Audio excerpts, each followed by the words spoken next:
Recording by Sean Michael Hogan. Lazarus by Leonid Andreyev.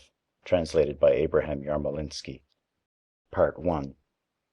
When Lazarus left the grave, where for 3 days and 3 nights he had been under the enigmatical sway of death, and returned alive to his dwelling, for a long time no one noticed in him those sinister oddities which, as time went on, made his very name a terror. Gladdened unspeakably by the sight of him who had been returned to life, those near to him caressed him unceasingly, and satiated their burning desire to serve him, in solicitude for his food and drink and garments. And they dressed him gorgeously, in bright colors of hope and laughter, and when, like a bridegroom in his bridal vestures, he sat again among them at the table, and again ate and drank, they wept, overwhelmed with tenderness. And they summoned the neighbors to look at him who had risen miraculously from the dead. These came and shared the serene joy of the hosts. Strangers from far-off towns and hamlets came and adored the miracle in tempestuous words. Like to a beehive was the house of Mary and Martha. Whatever was found new in Lazarus's face and gestures was thought to be some trace of a grave illness and of the shocks recently experienced. Evidently the destruction wrought by death on the corpse was only arrested by the miraculous power, but its effects were still apparent. And what death had succeeded in doing with Lazarus's face and body was like an artist's unfinished sketch seen under thin glass. On Lazarus's temples, under his eyes, and in the hollows of his cheeks lay a deep and cadaverous blueness. Cadaverously blue also were his long fingers, and around his fingernails, grown long in the grave, the blue had become purple and dark. On his lips the skin, swollen in the grave, had burst in places, and thin reddish cracks were formed, shining as though covered with transparent mica. And he had grown stout. His body, puffed up in the grave, retained its monstrous size, and showed those frightful swellings in which one sensed the presence of the rank liquid of decomposition. But the heavy corpse-like odor which penetrated Lazarus's grave clothes, and it seemed his very body, soon entirely disappeared. The blue spots on his face and hands grew paler, and the reddish cracks closed up, although they never disappeared altogether. That is how Lazarus looked when he appeared before people in his second life, but his face looked natural to those who had seen him in the coffin. In addition to the changes in his appearance, Lazarus's temper seemed to have undergone a transformation, but this circumstance startled no one and attracted no attention. Before his death Lazarus had always been cheerful and carefree, fond of laughter and a merry joke. It was because of this brightness and cheerfulness, with not a touch of malice and darkness, that the master had grown so fond of him. But now Lazarus had grown grave and taciturn.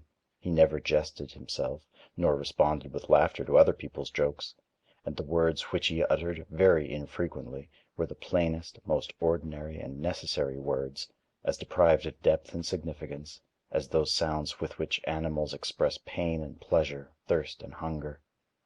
They were the words that one can say all one's life, and yet they give no indication of what pains and gladdens the depths of the soul. Thus, with the face of a corpse which for 3 days had been under the heavy sway of death, dark and taciturn, already appallingly transformed, but still unrecognized by anyone in his new self, he was sitting at the feasting table among friends and relatives, and his gorgeous nuptial garments glittered with yellow gold and bloody scarlet. Broad waves of jubilation, now soft, now tempestuously sonorous, surged around him. Warm glances of love were reaching out for his face, still cold with the coldness of the grave, and a friend's warm palm caressed his blue, heavy hand. And music played the tympanum and the pipe, the cithara and the harp. It was as though bees hummed, grasshoppers chirped, and birds warbled over the happy house of Mary and Martha. Part 2. One of the guests incautiously lifted the veil. By a thoughtless word he broke the serene charm, and uncovered the truth in all its naked ugliness. Ere the thought formed itself in his mind, his lips uttered with a smile, "Why dost thou not tell us what happened yonder?" And all grew silent, startled by the question. It was as if it occurred to them only now that for 3 days Lazarus had been dead, and they looked at him, anxiously awaiting his answer. But Lazarus kept silence. "Thou dost not wish to tell us?" wondered the man. Is it so terrible yonder?" And again his thought came after his words. Had it been otherwise, he would not have asked this question, which at that very moment oppressed his heart with its insufferable horror. Uneasiness seized all present, and with a feeling of heavy weariness they awaited Lazarus's words. But he was silent, sternly and coldly, and his eyes were lowered. And as if for the first time they noticed the frightful blueness of his face and his repulsive obesity. On the table, as though forgotten by Lazarus, rested his bluish-purple wrist, and to this all eyes turned, as if it were from it that the awaited answer was to come. The musicians were still playing, but now the silence reached them too, and even as water extinguishes scattered embers, so were their merry tunes extinguished in the silence. The pipe grew silent, the voices of the sonorous tympanum and the murmuring harp died away, and as if the strings had burst, the cithara answered with a tremulous, broken note. Silence. "Thou dost not wish to say?" repeated the guest, unable to check his chattering tongue. But the stillness remained unbroken, and the bluish-purple hand rested motionless.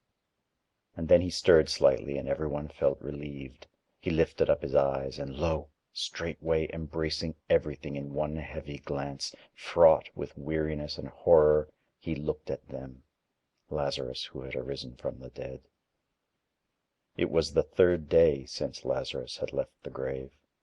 Ever since then many had experienced the pernicious power of his eye, but neither those who were crushed by it forever, nor those who found the strength to resist in it the primordial sources of life, which is as mysterious as death, never could they explain the horror which lay motionless in the depth of his black pupils. Lazarus looked calmly and simply, with no desire to conceal anything, but also with no intention to say anything. He looked coldly, as he who is infinitely indifferent to those alive. Many carefree people came close to him without noticing him, and only later did they learn with astonishment and fear who that calm, stout man was that walked slowly by, almost touching them with his gorgeous and dazzling garments. The sun did not cease shining when he was looking, nor did the fountain hush its murmur, and the sky overhead remained cloudless and blue. But the man under the spell of his enigmatical look heard no more the fountain and saw not the sky overhead. Sometimes he wept bitterly, sometimes he tore his hair and in frenzy called for help. But more often it came to pass that apathetically and quietly he began to die, and so he languished many years before everybody's very eyes, wasted away, colorless, flabby, dull, like a tree, silently drying up in a stony soil. And of those who gazed at him, the ones who wept madly sometimes felt again the stir of life, the others never. "So thou dost not wish to tell us what thou hast seen yonder?" repeated the man, but now his voice was impassive and dull, and deadly gray weariness showed in Lazarus's eyes. And deadly gray weariness covered like dust all the faces, and with dull amazement the guests stared at each other, and did not understand wherefore they had gathered here and sat at the rich table. The talk ceased. They thought it was time to go home, but could not overcome the flaccid, lazy weariness which glued their muscles, and they kept on sitting there, yet apart and torn away from each other, like pale fires scattered over a dark field. But the musicians were paid to play, and again they took their instruments, and again tunes full of studied mirth and studied sorrow began to flow and to rise. They unfolded the customary melody, but the guests hearkened in dull amazement. Already they knew not wherefore is it necessary, and why is it well, that people should pluck strings, inflate their cheeks, blow in thin pipes, and produce a bizarre, many-voiced noise. "What bad music," said someone. The musicians took offense and left. Following them, the guests left one after another, for night was already come. And when placid darkness encircled them, and they began to breathe with more ease, Suddenly Lazarus's image loomed up before each one in formidable radiance. The blue face of a corpse, grave clothes gorgeous and resplendent, a cold look, in the depths of which lay motionless an unknown horror. As though petrified, they were standing far apart, and darkness enveloped them. But in the darkness blazed brighter and brighter the supernatural vision of him who for 3 days had been under the enigmatical sway of death. For 3 days had he been dead. Thrice had the sun risen and set, but he had been dead. Children had played, streams murmured over pebbles, the wayfarer had lifted up hot dust in the highroad, but he had been dead. And now he is again among them, touches them, looks at them, and through the black discs of his pupils, as through darkened glass, stares the unknowable yonder. Part 3. No one was taking care of Lazarus, for no friends nor relatives were left to him, and the great desert which encircled the holy city came near the very threshold of his dwelling. And the desert entered his house, and stretched on his couch like a wife, and extinguished the fires. No one was taking care of Lazarus. One after the other his sisters, Mary and Martha, forsook him. For a long while Martha was loath to abandon him, for she knew not who would feed him and pity him. She wept and prayed. But one night when the wind was roaming in the desert and with a hissing sound the cypresses were bending over the roof, she dressed noiselessly and secretly left the house. Lazarus probably heard the door slam. It banged against the side post under the gusts of the desert wind, but he did not rise to go out and to look at her that was abandoning him. All the night long the cypresses hissed over his head and plaintively thumped the door, letting in the cold, greedy desert. Like a leper, he was shunned by everyone, and it was proposed to tie a bell to his neck, as is done with lepers, to warn people against sudden meetings. But someone remarked, growing frightfully pale, that it would be too horrible if by night the moaning of Lazarus's bell were suddenly heard under the windows, and so the project was abandoned. And since he did not take care of himself, he would probably have starved to death, had not the neighbors brought him food in fear of something that they sensed but vaguely. The food was brought to him by children. They were not afraid of Lazarus, nor did they mock him with naive cruelty as children are wont to do with the wretched and miserable. They were indifferent to him, and Lazarus answered them with the same coldness. He had no desire to caress the black little curls and to look into their innocent shining eyes. Given to time and to the desert, his house was crumbling down, and long since had his famishing, lowing goats wandered away to the neighboring pastures. And his bridal garments became threadbare. Ever since that happy day when the musicians played, he had worn them unaware of the difference of the new and the worn. The bright colors grew dull and faded. Vicious dogs and the sharp thorn of the desert turned the tender fabric into rags. By day, when the merciless sun slew all things alive, and even scorpions sought shelter under stones and writhed there in a mad desire to sting, he sat motionless under the sun rays, his blue face and the uncouth bushy beard lifted up, bathing in the fiery flood. When people still talked to him, he was once asked, "Poor Lazarus, does it please thee to sit thus and to stare at the sun?" And he had answered, "Yes, it does." So strong, it seemed, was the cold of his 3 days' grave, so deep the darkness, that there was no heat on earth to warm Lazarus, nor a splendor that could brighten the darkness of his eyes. That is what came to the mind of those who spoke to Lazarus, and with a sigh they left him. And when the scarlet, flattened globe would lower, Lazarus would set out for the desert and walk straight toward the sun, as though striving to reach it. He always walked straight toward the sun, and those who tried to follow him and to spy upon what he was doing at night in the desert retained in their memory the black silhouette of a tall, stout man against the red background of an enormous flattened disk. Night pursued them with her horrors, and so they did not learn of Lazarus's doings in the desert, but the vision of the black on red was forever branded on their brain. Just as a beast with a splinter in its eye furiously rubs its muzzle with its paws, so they too foolishly rubbed their eyes. But what Lazarus had given was indelible, and death alone could efface it. But there were people who lived far away, who never saw Lazarus and knew of him only by report. With daring curiosity which is stronger than fear and feeds upon it, with hidden mockery, they would come to Lazarus who was sitting in the sun and enter into conversation with him. By this time Lazarus' appearance had changed for the better and was not so terrible. The first minute they snapped their fingers and thought of how stupid the inhabitants of the holy city were. But when the short talk was over and they started homeward, their looks were such that the inhabitants of the holy city recognized them at once and said, "Look, there is one more fool on whom Lazarus has set his eye." And they shook their heads regretfully and lifted up their arms. There came brave, intrepid warriors with tinkling weapons. Happy youths came with laughter and song.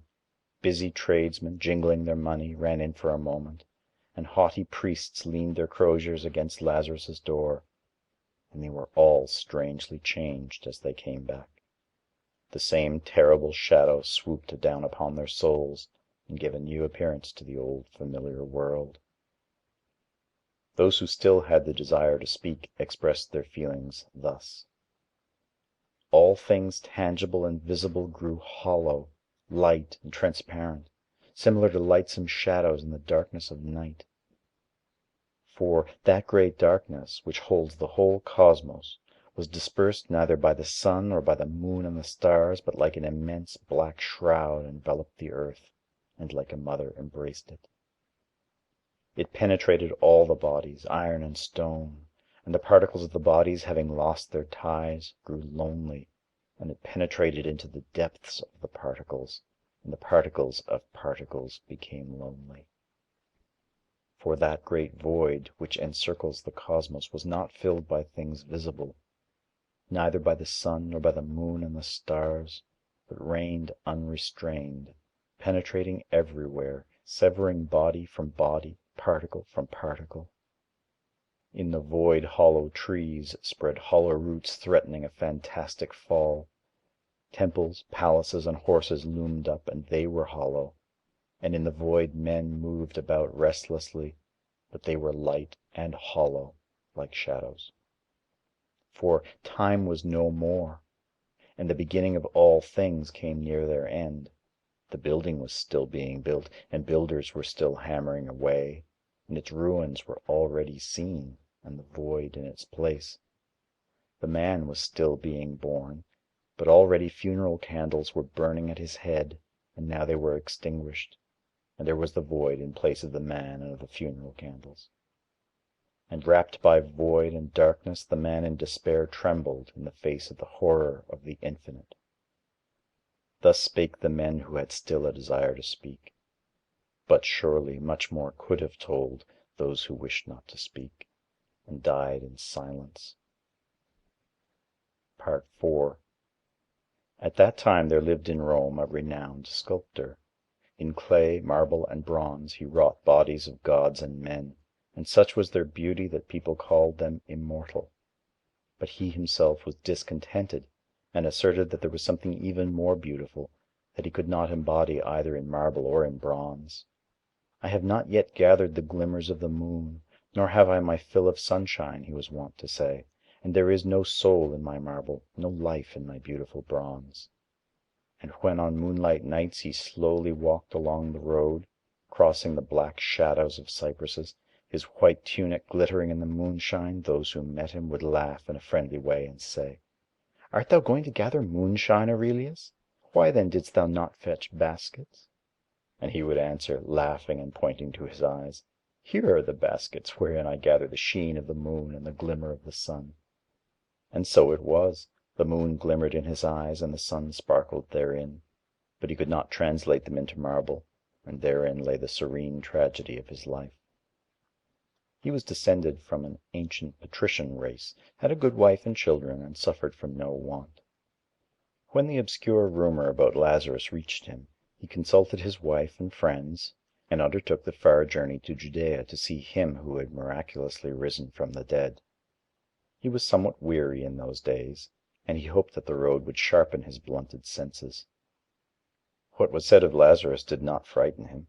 He had pondered much over death, did not like it, but he disliked also those who confused it with life.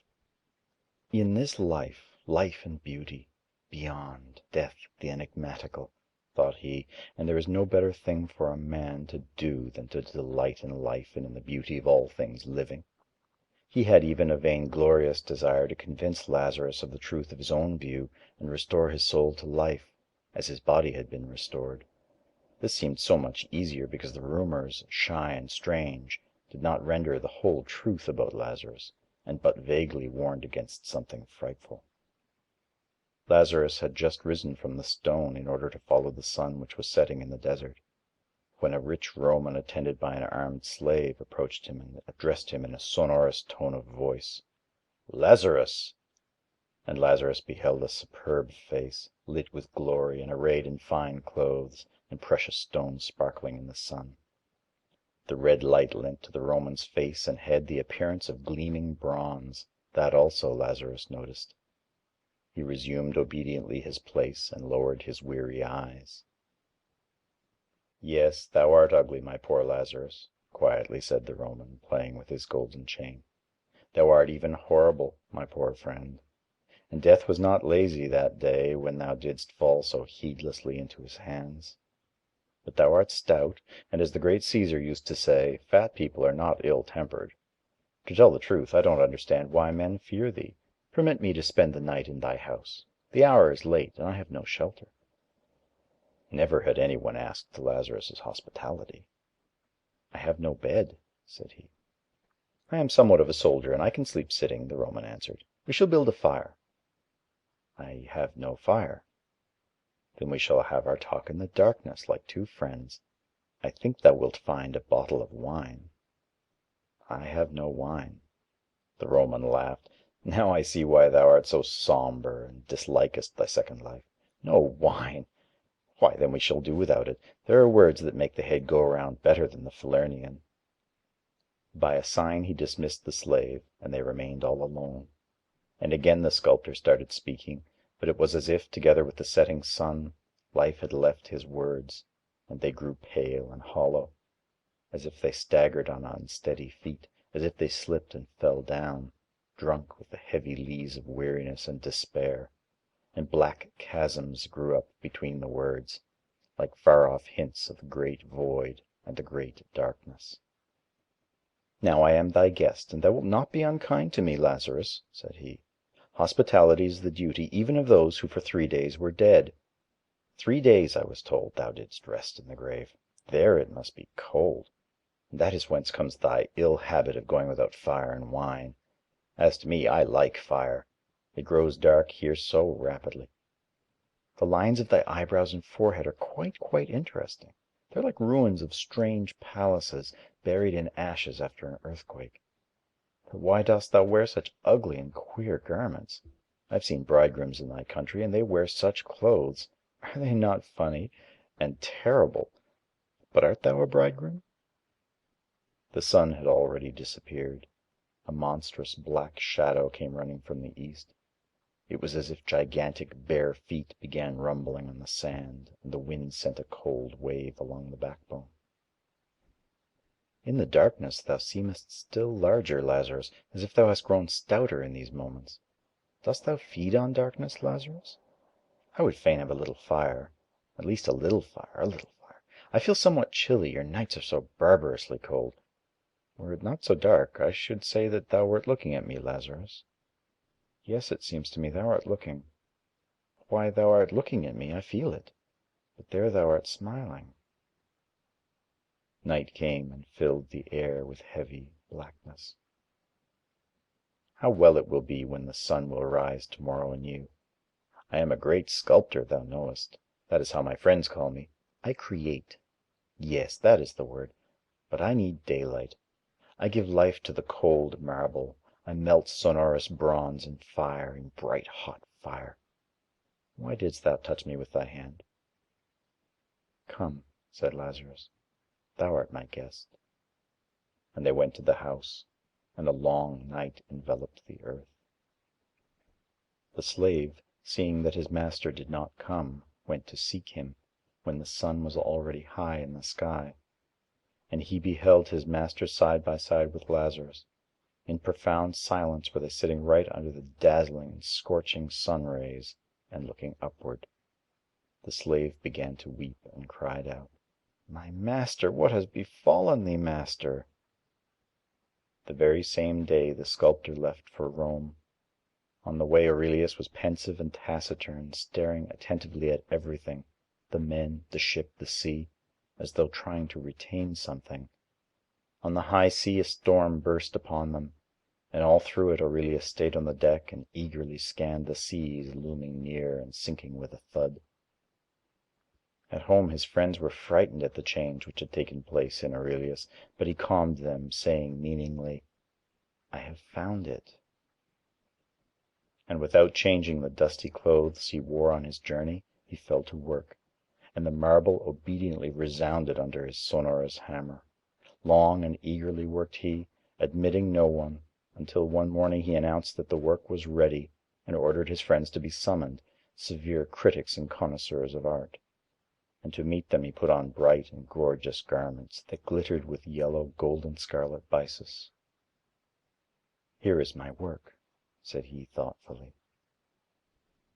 His friends glanced, and a shadow of profound sorrow covered their faces. It was something monstrous, deprived of all the lines and shapes familiar to the eye, but not without a hint at some new, strange image. On a thin, crooked twig, or rather on an ugly likeness of a twig, rested askew a blind, ugly, shapeless, outspread mass of something utterly and inconceivably distorted, a mad leap of wild and bizarre fragments, all feebly and vainly striving to part from one another. And as if by chance, beneath one of the wildly rent salients, a butterfly was chiseled with divine skill, all airy loveliness, delicacy, and beauty, with transparent wings which seemed to tremble with an impotent desire to take flight. "Wherefore this wonderful butterfly, Aurelius?" said someone falteringly. "I know not," was the sculptor's answer. But it was necessary to tell the truth, and one of his friends who loved him best said firmly, "This is ugly, my poor friend. It must be destroyed. Give me the hammer." And with 2 strokes he broke the monstrous man into pieces, leaving only the infinitely delicate butterfly untouched. From that time on Aurelius created nothing. With profound indifference he looked at marble and bronze, and on his former divine works, where everlasting beauty rested. With the purpose of arousing his former fervent passion for work, and awakening his deadened soul, his friends took him to see other artists' beautiful works, but he remained indifferent as before, and the smile did not warm up his tightened lips, and only after listening to lengthy talks about beauty, he would retort wearily and indolently, "But all this is a lie." And by the day, when the sun was shining, he went into his magnificent, skillfully built garden, and having found a place without shadow, he exposed his bare head to the glare and heat. Red and white butterflies floated around. From the crooked lips of a drunken satyr, water streamed down with a splash into a marble cistern, but he sat motionless and silent, like a pallid reflection of him who, in the far-off distance, at the very gates of the stony desert, sat under the fiery sun. Part 5. And now it came to pass that the great deified Augustus himself summoned Lazarus. The imperial messengers dressed him gorgeously in solemn nuptial clothes, as if time had legalized them, and he was to remain until his very death the bridegroom of an unknown bride. It was as though an old rotting coffin had been gilt and furnished with new gay tassels. And men, all in trim and bright attire, rode after him, as if in bridal procession indeed, and those foremost trumpeted loudly, bidding people to clear the way for the emperor's messengers. But Lazarus's way was deserted. His native land cursed the hateful name of him who had miraculously risen from the dead, and people scattered at the very news of his appalling approach. The solitary voice of the brass trumpets sounded in the motionless air, and the wilderness alone responded with its languid echo. Then Lazarus went by sea, and his was the most magnificently arrayed and the most mournful ship that ever mirrored itself in the azure waves of the Mediterranean Sea. Many were the travelers aboard, but like a tomb was the ship, all silence and stillness, and the despairing water sobbed at the steep, proudly curved prow. All alone sat Lazarus, exposing his head to the blaze of the sun, silently listening to the murmur and splash of the wavelets, and afar seamen and messengers were sitting, a vague group of weary shadows. Had the thunder burst and the wind attacked the red sails, the ships would probably have perished, for none of those aboard had either the will or the strength to struggle for life. With a supreme effort some mariners would reach the board and eagerly scan the blue, transparent sea, hoping to see a naiad's pink shoulder flash in the hollow of an azure wave, or a drunken gay centaur dash along and in frenzy splash the wave with his hoof. But the sea was like a wilderness, and the deep was dumb and deserted. With utter indifference did Lazarus set his feet on the street of the eternal city, as though all her wealth, all the magnificence of her palaces built by giants, all the resplendence, beauty, and music of her refined life were but the echo of the wind in the wilderness, the reflection of the desert quicksand. Chariots were dashing, and along the streets were moving crowds of strong, fair, proud builders of the eternal city and haughty participants in her life. A song sounded, fountains and women laughed a pearly laughter, drunken philosophers harangued, and the sober listened to them with a smile. Hoofs struck the stone pavements, and surrounded by cheerful noise, a stout, heavy man was moving, a cold spot of silence and despair, and on his way he sowed disgust, anger, and vague, gnawing weariness. Who dares to be sad in Rome? Wondered indignantly the citizens, and frowned. In 2 days the entire city already knew all about him who had miraculously risen from the dead, and shunned him shyly. But some daring people there were who wanted to test their strength, and Lazarus obeyed their imprudent summons. Kept busy by state affairs, the emperor constantly delayed the reception, and 7 days did he who had risen from the dead go about visiting others. And Lazarus came to a cheerful Epicurean, and the host met him with laughter on his lips. "Drink, Lazarus, drink," shouted he. "Would not Augustus laugh to see thee drunk?" And half-naked drunken women laughed, and rose petals fell on Lazarus's blue hands.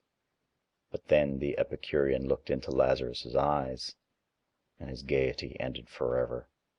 Drunkard remained he for the rest of his life. Never did he drink, yet forever was he drunk. But instead of the gay reverie which wine brings with it, frightful dreams began to haunt him, the sole food of his stricken spirit. Day and night he lived in the poisonous vapors of his nightmares, and death itself was not more frightful than her raving, monstrous forerunners. And Lazarus came to a youth and his beloved, who loved each other and were most beautiful in their passions. Proudly and strongly embracing his love, the youth said with serene regret, "Look at us, Lazarus, and share our joy. Is there anything stronger than love?" And Lazarus looked, and for the rest of their life they kept on loving each other, but their passion grew gloomy and joyless, like those funeral cypresses whose roots feed on the decay of the graves, and whose black summits in a still evening hour seek in vain to reach the sky.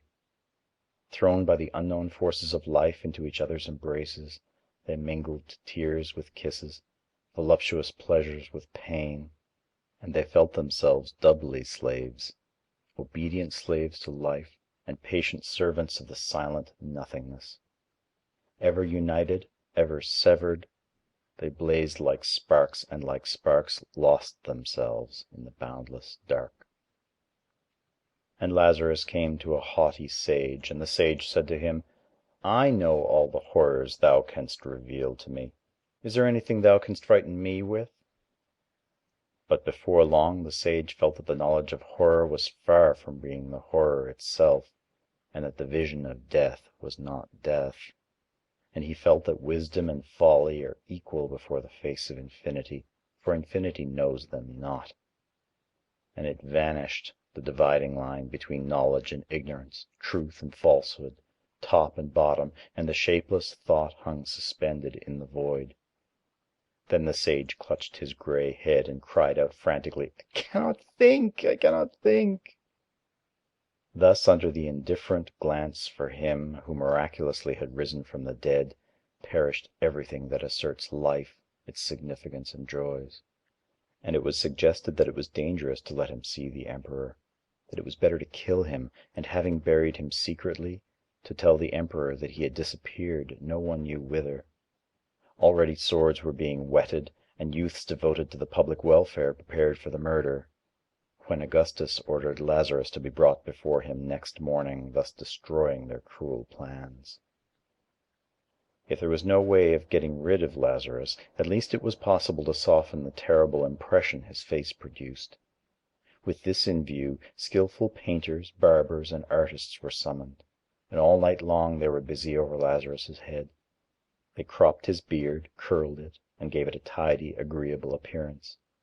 By means of paints they concealed the corpse-like blueness of his hands and face. Repulsive were the wrinkles of suffering that furrowed his old face, and they were puttied, painted, and smoothed. Then, over the smooth background, wrinkles of good-tempered laughter and pleasant carefree mirth were skillfully painted with fine brushes. Lazarus submitted indifferently to everything that was done to him. Soon he was turned into a becomingly stout, venerable old man, into a quiet and kind grandfather of numerous offspring. It seemed that the smile with which only a while ago he was spinning funny yarns was still lingering on his lips, and that in the corner of his eyes serene tenderness was hiding, the companion of old age. But people did not dare change his nuptial garments, and they could not change his eyes, two dark and frightful glasses through which looked at men, the unknowable yonder. Part 6.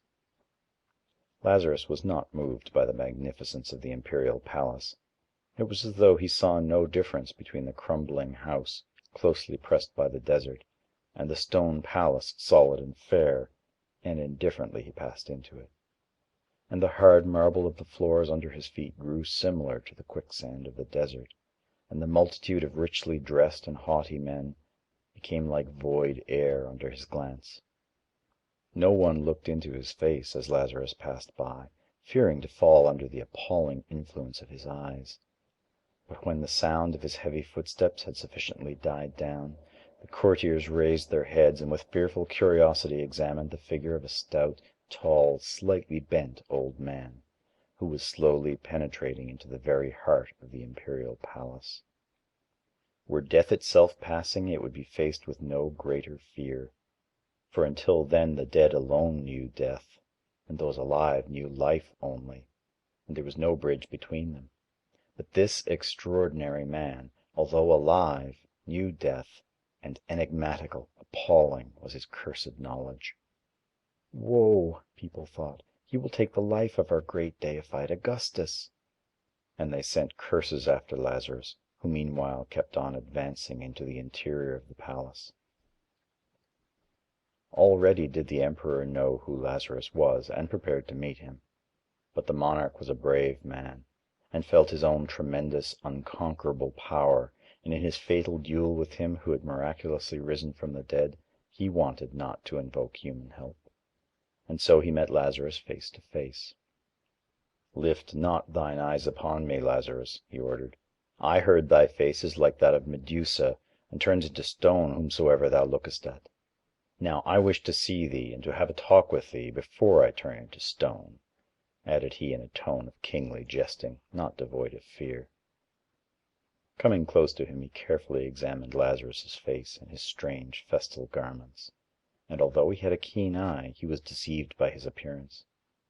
"So, thou dost not appear terrible, my venerable old man, but the worse for us, if horror assumes such a respectable and pleasant air. Now let us have a talk." Augustus sat, and questioning Lazarus with his eye as much as with words, started the conversation. "Why didst thou not greet me as thou enteredst?" Lazarus answered indifferent. "I knew not it was necessary." "Art thou a Christian?" "No." Augustus approvingly shook his head. "That is good. I do not like Christians. They shake the tree of life before it is covered with fruit, and disperse its odorous bloom to the winds. But who art thou?" With a visible effort, Lazarus answered, "I was dead." "I had heard that, but who art thou now?" Lazarus was silent, but at last repeated in a tone of weary apathy, "I was dead." "Listen to me, stranger," said the Emperor, distinctly and severely giving utterance to the thought that had come to him at the beginning. "My realm is the realm of life. My people are of the living, not of the dead. Thou art here one too many. I know not who thou art and what thou sawest there, but if thou liest, I hate thy lies, and if thou tellest the truth, I hate thy truth. In my bosom I feel the throb of life, I feel strength in my arm, and my proud thoughts, like eagles, pierce the space. And yonder in the shelter of my rule, under the protection of laws created by me, people live and toil and rejoice. Dost thou hear the battle cry, the challenge men throw into the face of the future?" Augustus, as in prayer, stretched forth his arms and exclaimed solemnly, "Be blessed, O great and divine life!" Lazarus was silent, and with growing sternness the Emperor went on, "Thou art not wanted here, miserable remnant, snatched from under death's teeth. Thou inspirest weariness and disgust with life. Like a caterpillar in the fields, thou gloatest on the rich ear of joy, and belchest out the drivel of despair and sorrow. Thy truth is like a rusty sword in the hands of a nightly murderer, and as a murderer thou shalt be executed. But before that, let me look into thine eyes. Perchance only cowards are afraid of them, but in the brave they awaken the thirst for strife and victory. Then thou shalt be rewarded, not executed. Now look at me, Lazarus."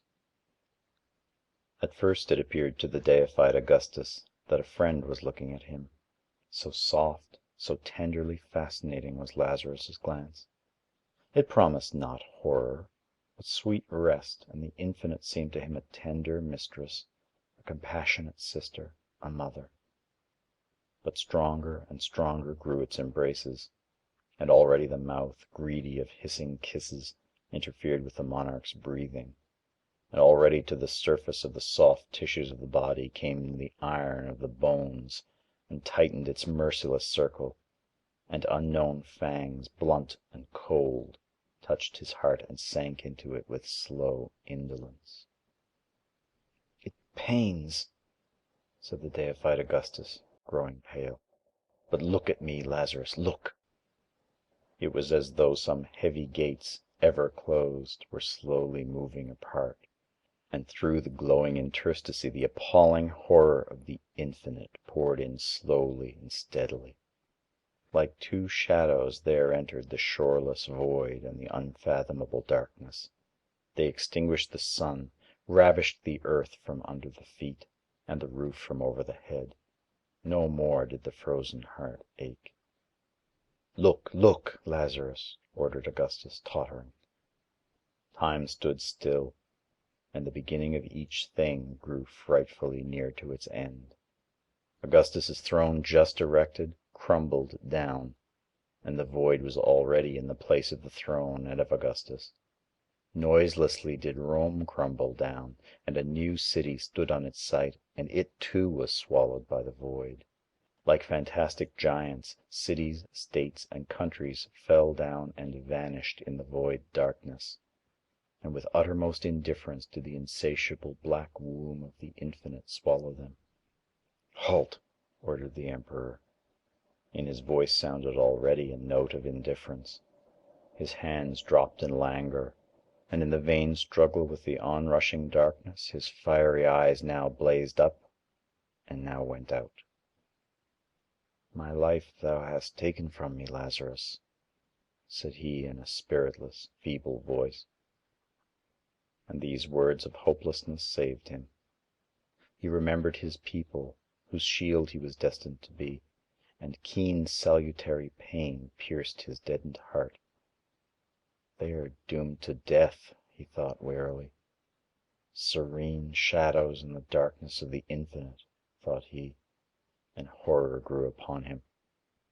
Frail vessels with living, seething blood, with a heart that knows sorrow and also great joy, said he in his heart, and tenderness pervaded it. Thus pondering and oscillating between the poles of life and death, he slowly came back to life, to find in its suffering and in its joys a shield against the darkness of the void and the horror of the infinite. "No, thou hast not murdered me, Lazarus," said he firmly, "but I will take thy life. Be gone." That evening the deified Augustus partook of his meats and drinks with particular joy. Now and then his lifted hand remained suspended in the air, and a dull glimmer replaced the bright sheen of his fiery eye. It was the cold wave of horror that surged at his feet. Defeated but not undone, ever awaiting its hour, that horror stood at the emperor's bedside, like a black shadow all through his life. It swayed his nights, but yielded the days to the sorrows and joys of life. The following day, the hangman with a hot iron burned out Lazarus's eyes. Then he was sent home. The deified Augustus dared not kill him. Lazarus returned to the desert, and the wilderness met him with hissing gusts of wind and the heat of the blazing sun.